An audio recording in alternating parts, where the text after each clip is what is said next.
Ada Romo Petrus, waktu kami persilahkan.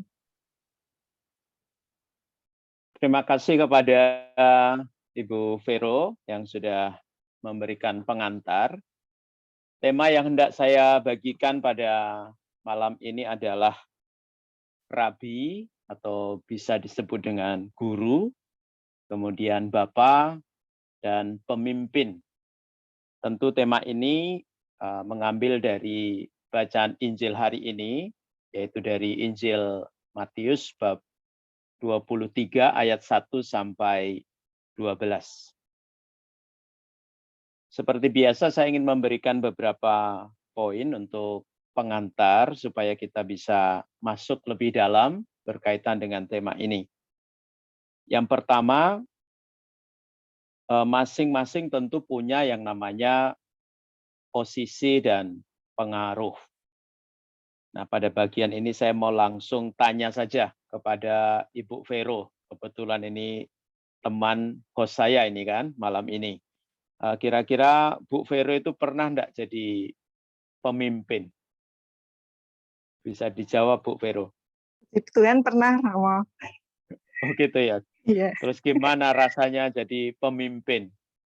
Rasanya kalau menjadi pemimpin itu ada sukanya, ada dukanya. Kadang juga merasa berat karena ketika memimpin itu, terutama ketika yang dipimpin itu tidak sejalan dengan pola pikir kita. Sepertinya saya menanggung sendiri gitu. Iya, Jika begitu ya. jika yang teman-teman yang dipimpin itu tidak sejalan dengan saya, rasanya berat.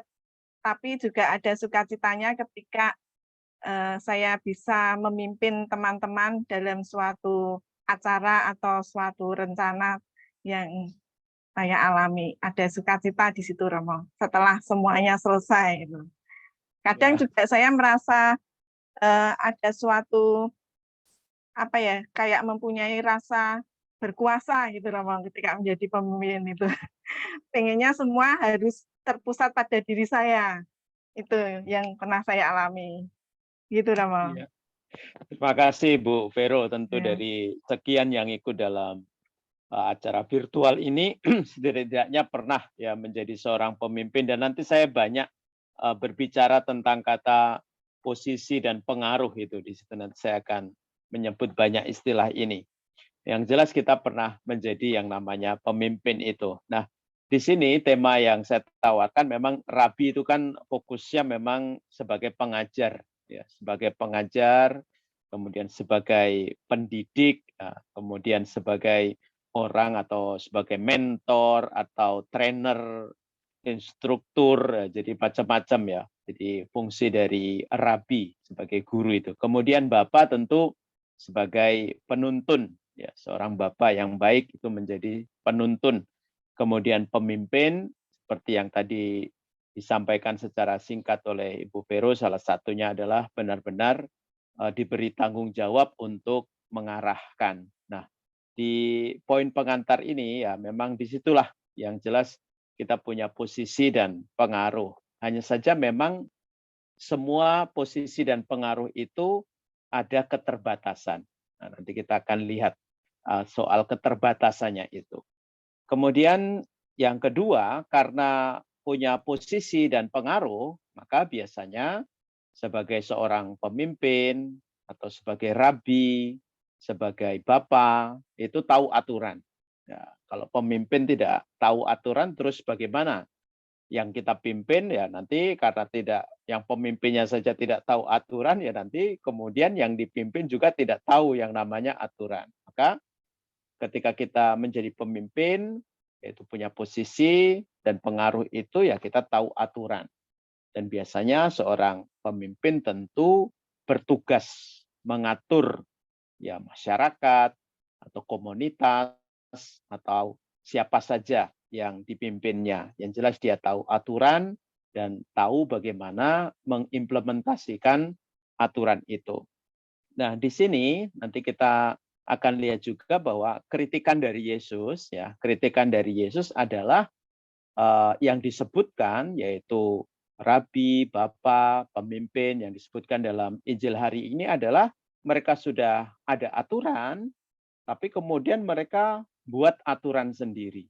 Nah, ini kadang-kadang menambah-nambah aturan. Aturannya bukannya itu menghantar yang dipimpin itu ke hidup yang baik, tapi karena aturan-aturan yang dibuat sendiri, maka kemudian malah membebani. Lalu kritik kedua yang diberikan oleh Yesus adalah mereka tidak memberi teladan yang baik. Ya, teladan yang baik. Biasanya kalau pemimpin tidak memberi teladan yang baik, ya sudah menjadi pembicaraan untuk orang-orang yang dipimpinnya.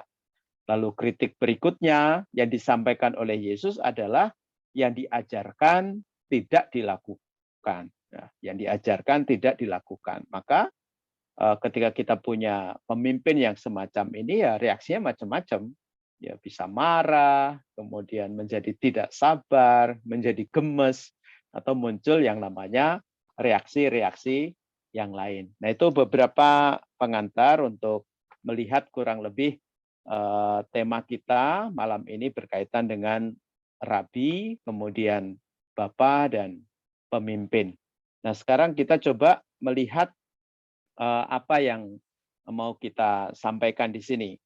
Jadi yang diminta dari mereka yang punya posisi dan pengaruh, nah ini setidaknya refleksi yang ingin saya tawarkan adalah pertama, seperti misalnya hari ini saya membagikan renungan saya kepada tentu mungkin beberapa orang sudah membaca pagi tadi, yaitu bahwa pertama itu adalah kita harus menjadi pelaku dan pewarta yang hebat.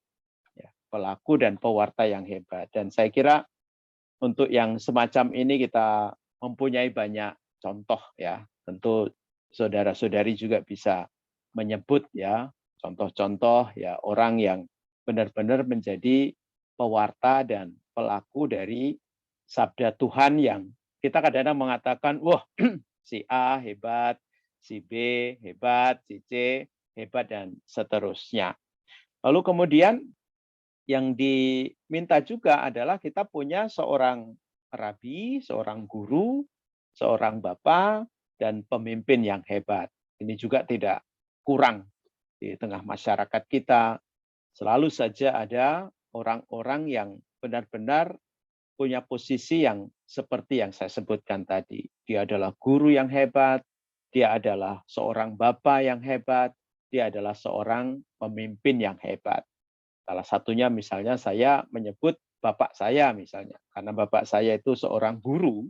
Ketika saya kecil itu bapak saya melihat bapak saya seorang guru, maka kemudian dalam diri saya muncul kekaguman ya pada sosok bapak saya ini sebagai guru. Kemudian ternyata secara alami memunculkan dalam diri saya juga saya ingin menjadi seorang guru juga seperti bapak yang hebat itu. Yang hebat yang saya lihat tidak hanya ketika bapak mengajar, tapi juga ketika dia memimpin ya keluarga. Bapak ada di tengah-tengah masyarakat, dia begitu dihormati, dia benar-benar didengarkan. Nah, itu baru lingkup ketika saya kecil melihat sosok dari bapak saya. Kemudian ketika saya keluar dari kampung halaman, ke kota yang lain, atau sekarang ke negara yang lain, mulai melihat, ternyata banyak sekali yang namanya pemimpin-pemimpin yang hebat, yang saya lihat sendiri. Ya, cara memimpinnya, kemudian cara bagaimana menjadi seorang guru, pokoknya macam-macam di situ. Jadi, ternyata memang di dunia ini banyak sekali orang-orang yang hebat seperti itu. Nah, tentu pertanyaannya adalah bagaimana bisa mencapainya sehingga mereka menjadi orang-orang yang tadi saya katakan hebat. Ya, salah satunya misalnya bapak saya tadi. Nah, untuk sampai ke situ tentu untuk menjadi pewarta yang hebat misalnya itu bisa dipelajari. Ya, bisa dipelajari selain juga karena bakat atau talenta yang sudah diberikan oleh Tuhan. Ya, misalnya ya, kita sebagai imam misalnya untuk menjadi seorang pewarta, nah, itu kan tidak hanya lulus seminari menengah misalnya, hanya di seminari menengah ya 4 tahun, tapi masih saja ada proses selanjutnya bagi yang bergabung untuk menjadi imam diosesan, mereka akan melanjutkan ke tahun rohani. Atau kami yang bergabung dengan kongregasi, kami harus menjalani masa postulan, masa novisiat. Nah, kemudian tidak hanya sampai di situ, setelah itu menjadi pewarta, tidak, masih lagi melanjutkan, harus belajar filsafat selama 4 tahun, lalu kemudian proses selanjutnya menjalani tahun orientasi pastoral, lalu kembali lagi untuk studi teologi, lalu kemudian kembali lagi menjalani tahun pastoral.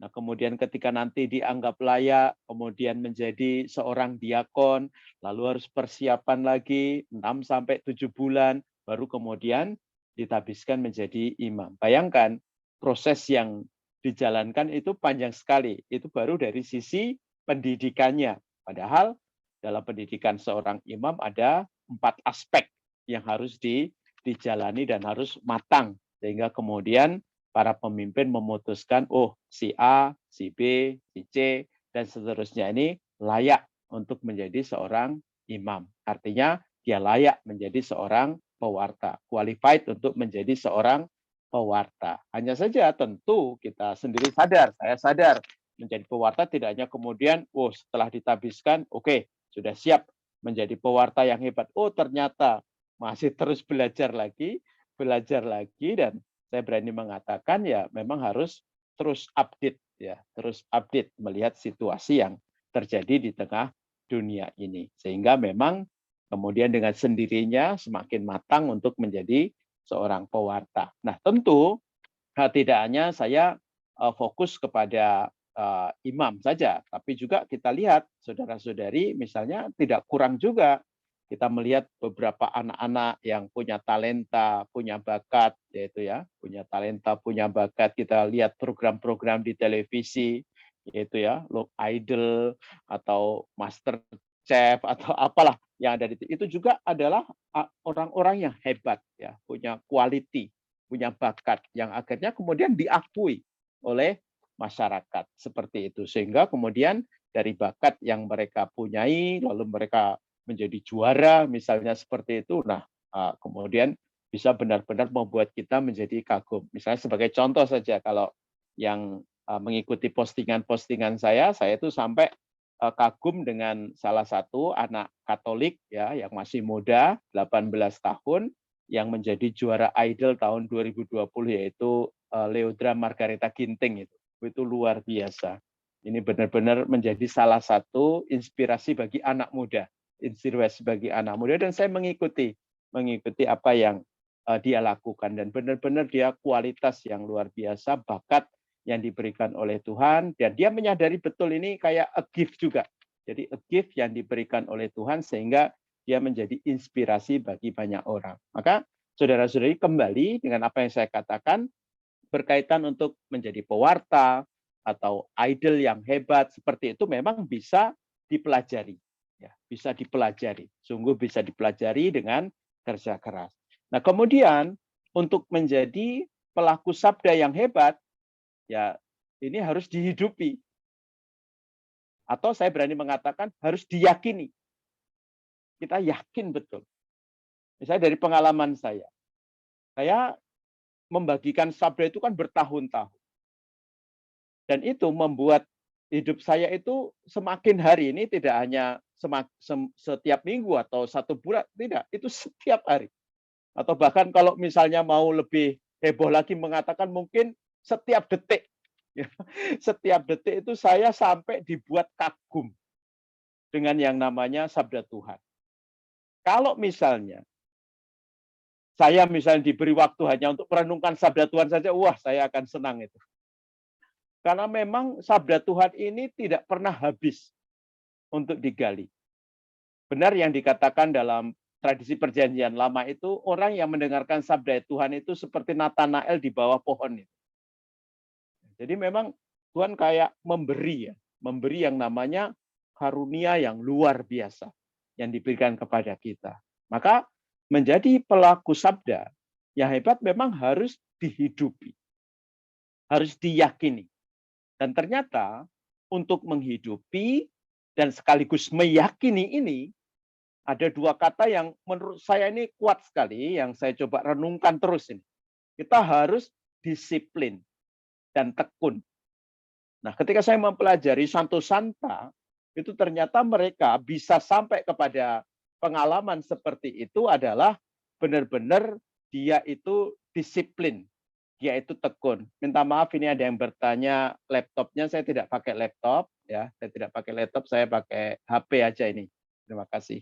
Nah, kemudian di situ adalah benar-benar disiplin ya, disiplin dan tekun. Nah, itu. Jadi selain dihidupi, selain juga diyakini, mereka juga harus disiplin dan tekun. Nah, itulah sebabnya sabda Tuhan akhirnya menjadi pondasi.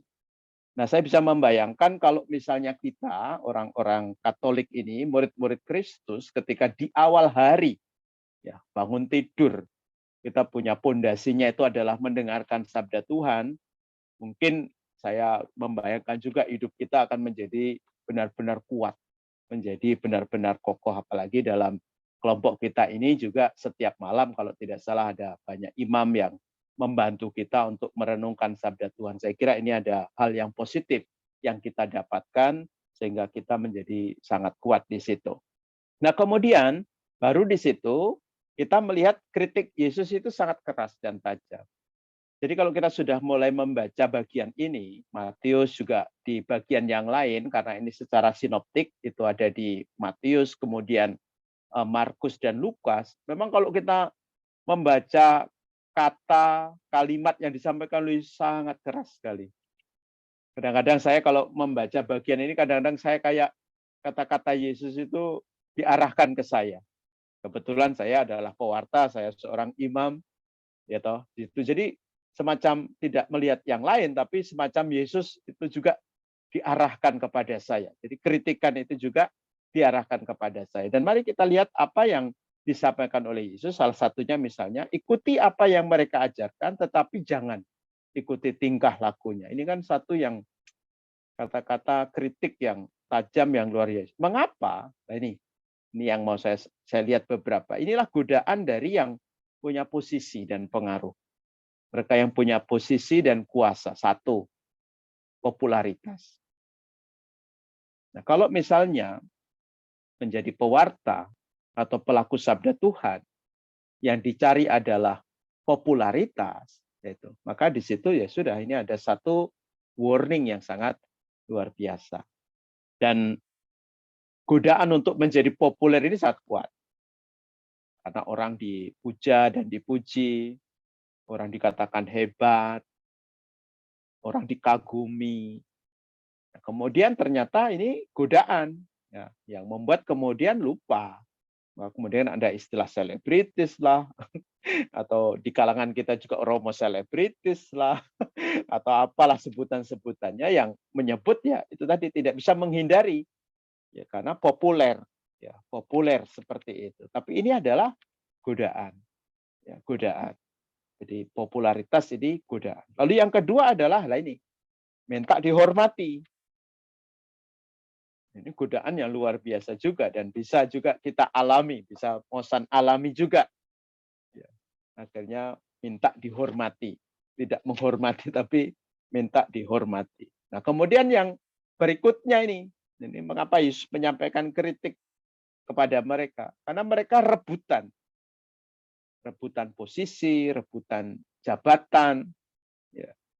Karena memang posisi-posisi menjadi rabi, menjadi bapa, menjadi pemimpin itu menggiurkan. Bahkan dalam kitab suci kita lihat bagaimana Yohanes dan Yakobus juga disebutkan dalam salah satu perikopa, mereka juga minta posisi dan lihat reaksi dari murid-murid yang lain, marah. Karena mereka juga ingin posisi yang seperti itu dan diingatkan oleh Yesus berkaitan dengan posisi. Bahkan waktu Yesus mengatakan ya harus menjadi pelayan. Kalau orang mau menjadi besar harus menjadi pelayan. Dan kadang-kadang memang kalau saya renungkan ya semua sebenarnya mulai dari situ. Kita diajarkan untuk menjadi pelayan, kita selalu diingatkan untuk menjadi pelayan kapan saja dalam peristiwa apa saja. Tapi kemudian ketika ada pada posisi punya kuasa ya lupa juga menjadi lupa juga bahwa harus melayani. Nah, maka kemudian malah rebutan. Nah, rebutan kadang-kadang kita malu juga. Orang rebutan posisi di gereja atau apa saja kadang-kadang kita jadi malu. Ya kita sudah diingatkan tapi ya kembali ke situ. Jadi popularitas, minta dihormati, kemudian rebutan. Nah, ini ada juga yang berikutnya godaannya adalah mulai bergaya. Itu ya. Gaya jadi ada tambahan sok ya, sok hebat lah, sok populer lah, atau sok-sok yang lain. Kalau sudah ada tambahan sok itu sebenarnya sudah negatif. Nah itu. Padahal, nah ini, padahal seperti yang saya katakan dalam pengantar tadi, apapun tadi, ya popularitas atau penghormatan atau tentang kekuasaan atau gaya, itu ya ada batasnya. Ya, misalnya jujur, misalnya kita merasa diri populer, ternyata ada yang lebih populer lagi. Atau si B mengatakan, oh saya sangat populer ini. Oh ternyata ada yang lebih populer lagi. Maka kalau kita lihat di dunia ini, tidak ada yang kemudian mengatakan saya yang paling populer. Ternyata ada yang lebih lagi. Ada yang lebih lagi, yang lebih populer dari kita. Atau misalnya, oh saya minta dihormati. Oh ternyata ada orang yang penghormatannya lebih tinggi lagi. Atau kita teruskan, oh di dunia ini ternyata ada orang yang lebih harus dihormati daripada si A, si B, atau si C. Nah, kemudian soal kuasa, kita rebutan di bagian RT atau gitu. Tapi ternyata ada tingkat berikutnya, kelurahan. Ada tingkat kabupaten, kota madya. Ada tingkat, ternyata kekuasaan yang kita rebut itu ternyata ada yang lebih tinggi lagi. Nah, di situ. Jadi memang apa yang ada pada kita itu ada batasnya, ya, ada batasnya. Maka kita diminta untuk menyadari bahwa segala sesuatu itu ada batasnya. Nah, kemudian Yesus mulai ketika dia memberikan kritikan ya, tentang pribadi-pribadi yang disebutkan dalam Injil hari ini, Yesus juga menawarkan ada sesuatu yang tidak terbatas. Nah, ini menarik ya. Jadi ketika tadi bagian awal saya mengatakan yang namanya rabi, guru, bapak, pemimpin itu punya keterbatasan karena ada yang lebih lagi. Nah, di sini kalau saudara-saudari perhatikan, Yesus mengajak kepada kita untuk melihat pribadi-pribadi yang memiliki kuasa tak terbatas. Nah, semoga bisa ditangkap apa yang saya sampaikan ini. Jadi Yesus menawarkan hal yang tidak terbatas. Ya, tidak terbatas. Misalnya, Yesus mengatakan, ketika orang mulai ribut, minta disebut sebagai guru. Dan ini biasa di kalangan tradisi Yahudi. Ada guru yang hebat. Kita sebut misalnya, Paulus itu hasil didikan dari Gamaliel. Seorang yang hebat. Yohanes itu juga adalah seorang rabi, selain kita sebut sebagai nabi. Murid-muridnya juga hebat. Mati raganya hebat. Doanya hebat. Dan masih ada nanti guru yang lain, misalnya Nikodemus. Itu juga orang yang hebat. Disebut oleh Yesus itu orang yang hebat. Itu. Tapi kemudian Yesus menawarkan hanya ada satu rabi. Hanya ada satu rabi dan posisi kita itu sebagai saudara dan saudari. Sederhananya demikian. Kita adalah manusia-manusia yang terus belajar. Posisi kita sama. Orang-orang yang belajar. Kamu mau tinggalnya di kota atau di desa. Kamu sebagai orang Katolik yang sudah sekian tahun atau yang baru.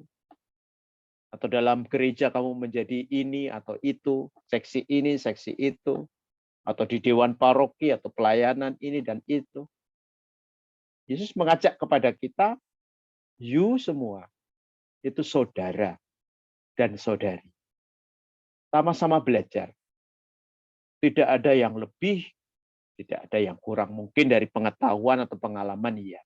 Tapi jangan kemudian mengambil posisi sebagai orang yang lebih.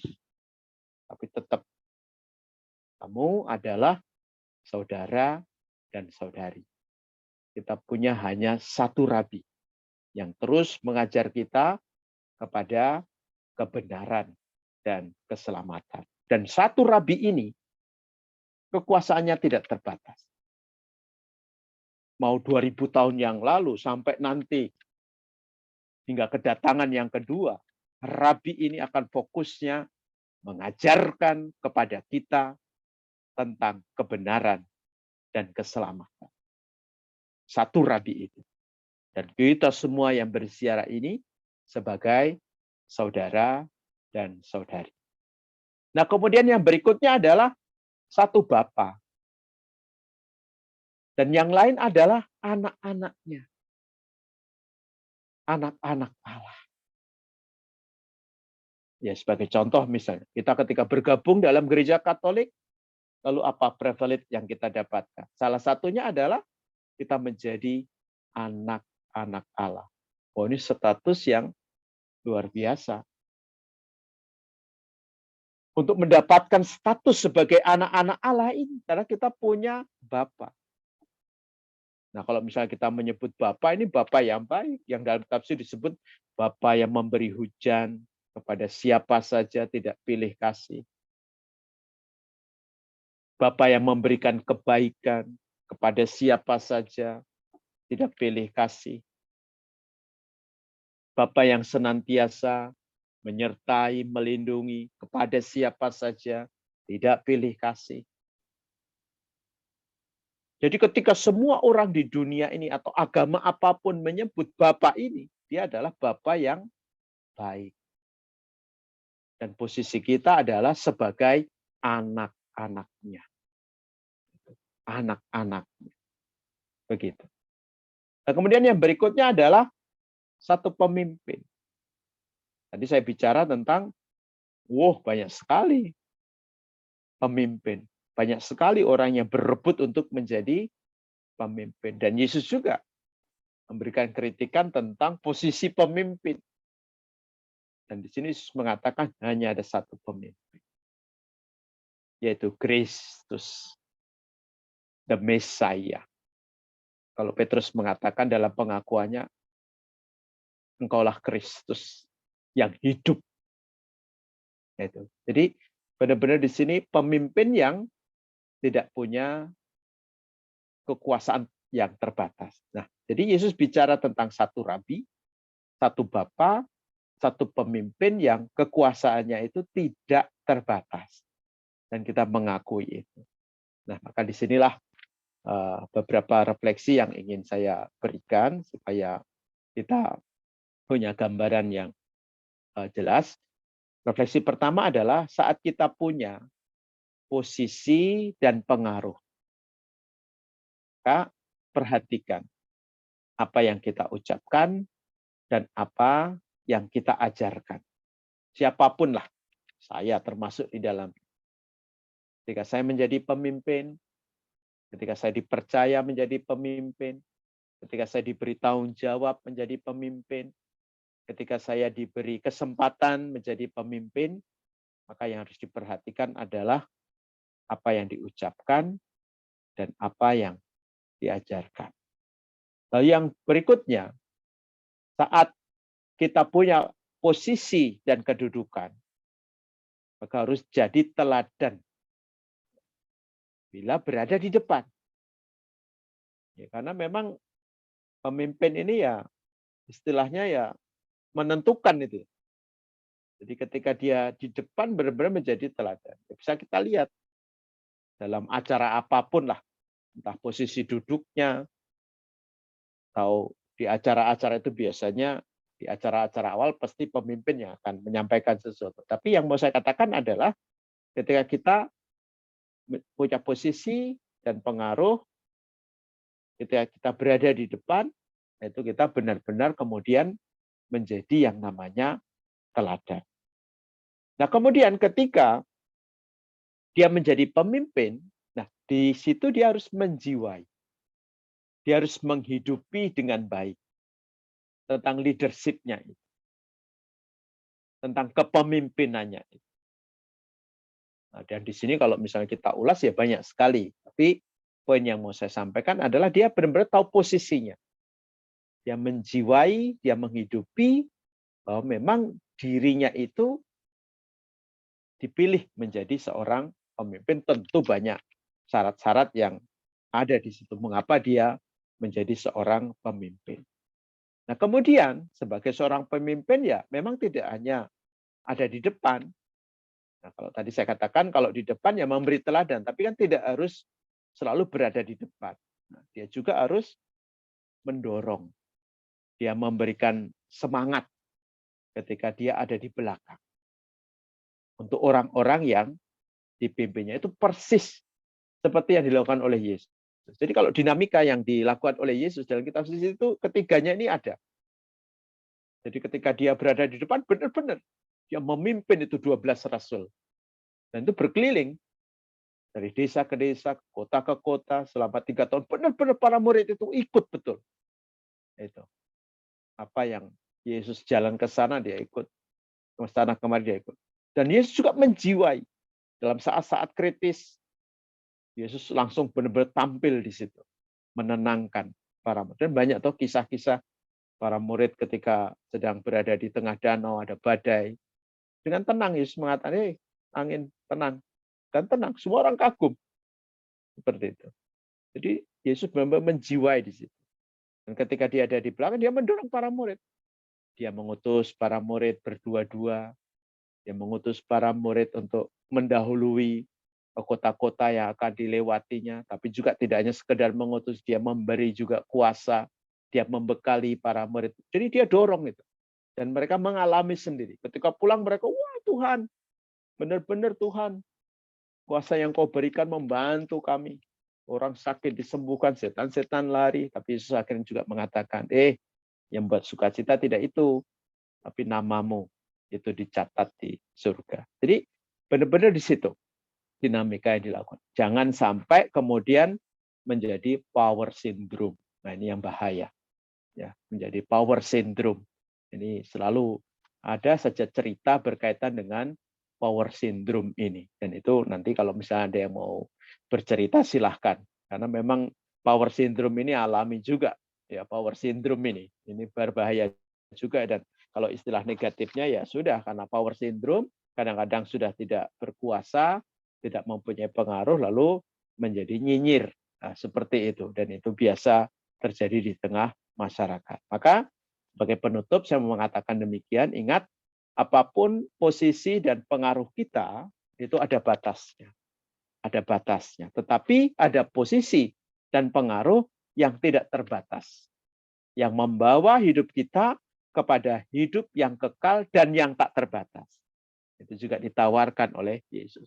Kalau misalnya saudara-saudari dalam hidup sungguh yakin Yesus sebagai pemimpinmu dalam hidupmu, maka kamu akan dibawa kepada kehidupan yang kekal itu, kehidupan yang tak terbatas. Nah, bagaimana melihat konkretnya berkaitan dengan satu guru, satu bapak, satu pemimpin? Kamu lihat aja di flyer yang kita bagikan itu. Itu bagus sekali yang sudah membuat flyer itu. Di sana disebutkan satu guru, misalnya ada contoh Nikodemus datang kepada Yesus. Ya, seorang guru Nikodemus yang hebat, dia datang kepada Yesus. Yang tentunya dari gambar itu bisa lihat, oh Yesus lebih hebat. Dan itu benar adanya. Jadi seorang guru masih belajar kepada guru yang lain. Satu bapak di situ digambarkan Yesus bersama dengan anak-anak. Kalau para murid melarang anak-anak datang, tapi Yesus tidak. Malah dia mengatakan biar anak-anak itu datang kepadaku. Yesus tidak hanya memeluk mereka, tapi memberkati mereka satu persatu. Itulah posisi kita sebagai anak-anaknya Tuhan. Lalu sebagai pemimpin, di situ digambarkan Yesus melayani. Nah, kalau misalnya saudara-saudari mau membaca lebih lanjut berkaitan dengan pelayanan ini, misalnya dibaca dalam Yohanes 13. Itu biasanya dibacakan pada Kamis Putih. Yaitu Yesus memberi teladan untuk melayani. Nah, yang dalam Injil hari ini tentu ditegaskan. Di saat memberikan kritik kepada mereka yang tadi memanipulasi.